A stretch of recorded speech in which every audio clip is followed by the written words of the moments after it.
firstly, I think that Saka has just said there that he's more comfortable on the right. It's where he's played all season for Arsenal, been so effective for Arsenal. I also think that out of our attacking players, he's been the most effective. So keep him on the right and keep him playing there. Yeah, I mean, that's true. And there is something disruptive about moving pieces of the jigsaw that are playing well. Like trying to solve a problem by solving it by potentially displacing somebody who's actually doing quite a good job and is comfortable doesn't necessarily sound like only a good idea, but it could be a good idea. To me, it feels more simple than that. It doesn't have to be left back. You know, people are saying, should he play left back? Should England go to a back five and allow him to roam the left wing? I don't think it's that. Is it not as simple as this, Ollie? Simply keep the same team, swap the wingers over.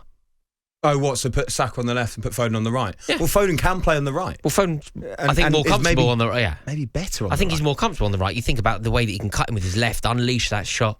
The only thing is that doesn't deal with the situation that I think people are getting frustrated about, which is the fact that we don't have a left footer on that side at the moment in terms of from a defensive perspective as well. No, but the reason why it's so apparent that we don't have a left footer over that side from a defensive angle is because we don't have a left footer over that side full stop. That's why it's such an issue, because what's happening is Phil Foden's natural inclination when he picks the ball up over that side is to drift in. Of course he's going to drift in. That's what he wants to do. Similarly, I mean, Kieran Trippier is only going to look inside him. He's never, ever going to look on the outside. He's never going to try and burn someone, is he? He's only ever going to pick the ball up and look safe, tuck it inside. So it means that the pitch condenses. It means that the opposition defence can double up over the other side. I think that's immediately alleviated, because the other thing that would help Kieran Trippier out, Bukayo Saka is a wonderful footballer, no doubt. But if you were to make a list of attributes, Foden and Saka, overall, I think Foden is a better player. But in terms of what Saka is better than Foden at, and there are obviously a lot of things that Saka is better than Foden at, one of them, undoubtedly, is protection of your fullback. Yeah. So you may as well have... Because it's more natural for him. It's more natural for him. He's done it in the past. Yeah, exactly. So you may as well have your more protective winger protecting your least good defender. Like, there's no point in protecting Kyle Walker. They don't need protecting. For me, that's another reason to put Gordon in there as well. It's... But you just swap them over. The problem with the Gordon shout... And then you could just keep for the record, Ollie, right. I'm not anti-Gordon. I'm not anti-Gordon at all. But the reason why Gordon becomes a difficult one to argue for is because then what I have to say, if you say Gordon, I then have to say, OK, fine, who are you going to leave out? And that opens up a whole new conversation and it's awkward. Whereas if I say simply switch the wingers over... No big star Hollywood name is being left out, and all of the attributes that we've just discussed become apparent. Can I ask you one thing about Phil Foden? Because obviously he's had to fly back, and congratulations to him as well. Man, he loves having kids, man. He's only 23. He's got 3 kids. 3 kids. Unreal. Incredible. Good for him. But obviously he's had to fly home, and I think he's just got back with the England camp as well. Now, do you put him back into the team? Obviously, yeah. Do you? Yeah, of course. Do you think, though, it's given Southgate an excuse to go, actually, do you know what, I'm going to try Gordon on there? No, Foden's also grown into the tournament. Foden, however you think... I think you're right. Foden's got better every game. Yes, he has. So you don't want to stop that in its track. Also, let's remember, Ollie, when... I think that we can all do this a bit. We forget, because of the way that we travel... We think, well, that's going to, travelling from Germany to England, although it might be a short flight, it's a day, isn't it? And travelling's knackering, it really does take out you. We have to remember that when you are incredibly privileged, and Foden is very privileged in his own right, but this isn't on him. This is England. Yeah. And the world becomes a very small place, man. The world becomes a very small place. He could have done the whole thing in 4 hours. Like, I'm talking not the German leg, which is what we would do.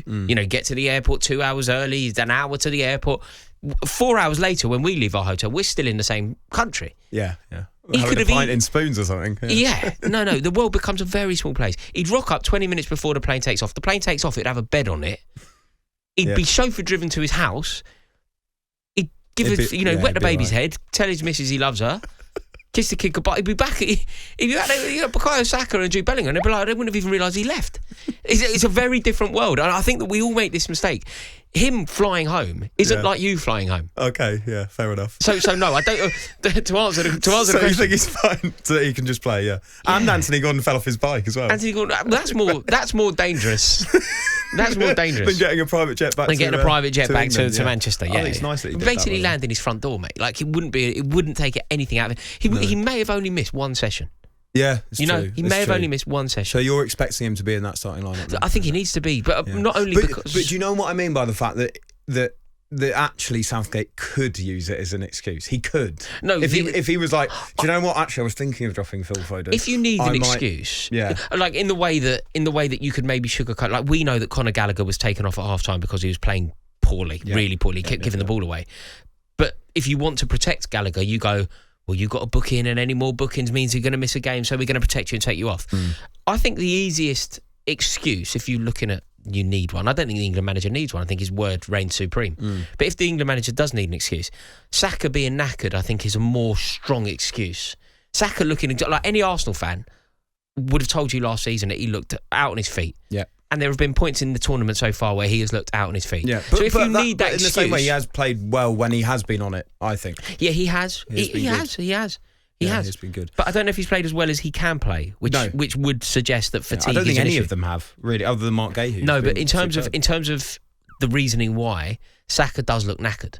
And Arsenal fans, I've got a lot of Arsenal fans in my life. They're telling me look knackered. I think he does. I think he.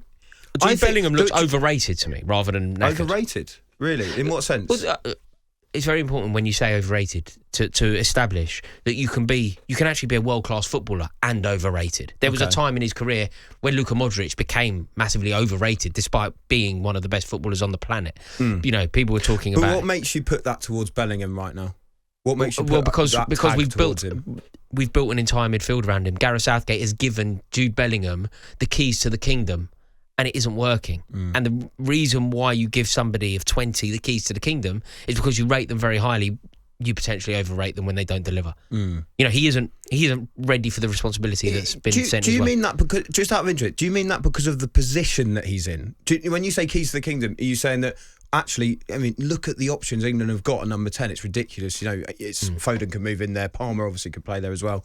But No. Bellingham has to play there because England have built a team. The way that we've set up, the way that Gareth Southgate has set his team up, the whole thing is to accommodate Jude Bellingham. Because if it wasn't to accommodate Jude Bellingham, everything would be so much simpler.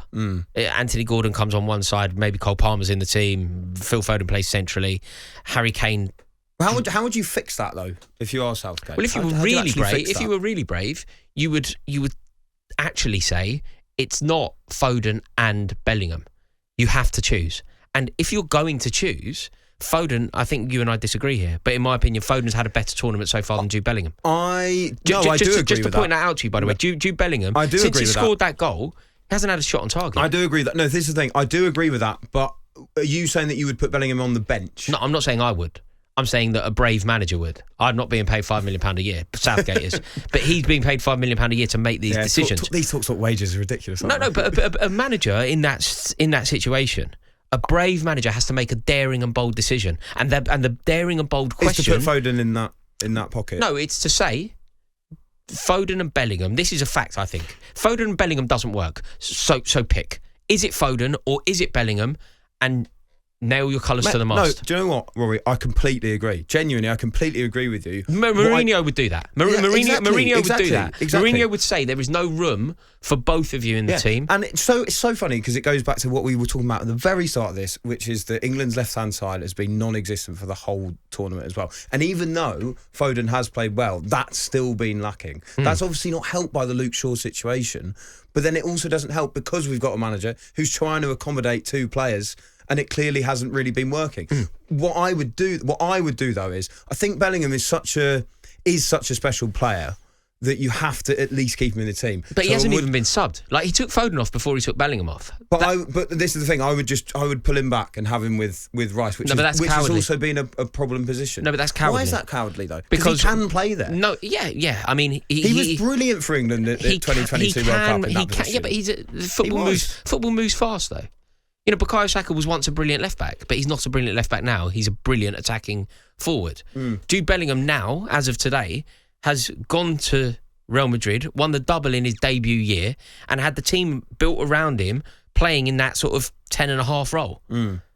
So, yeah, I'm sure he can play deeper, but I'm sure he can play right-back as well. So what you're saying is... I'm saying that there are better midfielders in that specific position that are specialists in that position than Jude Bellingham. I'm saying that Kobe Mainoo in the very specific role that we're talking about is a better answer than forcing Jude Bellingham into the team. Either give Jude Bellingham I bet you, Rory, if I said I think we should drop Kane, you would say we can't drop Kane, though. We can't drop Kane because he's such a good goal scorer. He's so important. I would probably, just for the record, I'd probably say we can't drop Bellingham. But I'm going back to now, I'm not on £5 million a year. I don't need to make these decisions. Okay. This is a Southgate decision. And what I'm imploring him to do is look at the balance of the team, work out, like you can deduce fairly quickly that Foden and Bellingham, Foden as a winger isn't helping anyone, including Foden. It's not helping him. Bellingham playing and constantly having his space taken by Foden, who's coming in, and Kane coming, that's not working either. So what we need to do is actually come up with the best team, not the best collection of individuals, because if the job spec is pick the best collections of individuals, I can do it. Yeah. Exactly. I can do that. Yeah. But what I can't do is create a team, create a balance, create harmony. And I think that the bravest thing to do is to be totally frank and go, do you know what? It's Foden or Bellingham. All right, if I was giving you £5 million, who are you dropping? You have to pick. If you were giving me if you were giving me the money, well, I think it even becomes more complex, because if you're going to give Jude Bellingham the role, then I don't think Kane works. It becomes a mess. So I suppose the simplest thing to do is go, do you know what? Foden has been a better player than Bellingham so far this tournament. Anthony Gordon's going to come in on the wing, or Cole Palmer over that side. I thought he was dazzling when he came on. He was very good. Give a different dimension. Give an unpredictable dimension over that side. Phil Foden's going to go centrally, and everything else is going to stay the same. And then you say to Phil Foden, you've got at most 60 minutes here to impress because a future Ballon d'Or winner is breathing down your neck. And the second that you're not doing the business here, Phil, he's on. And I'll tell you what, he won't let it slip, because he'll come on and score. So you better. And suddenly the entire squad elevates. Everything elevates. Like the tide rises because you get that competition within the ranks. On AM, on DAB, via the talkSPORT app, and on your smart speaker. talkSPORT.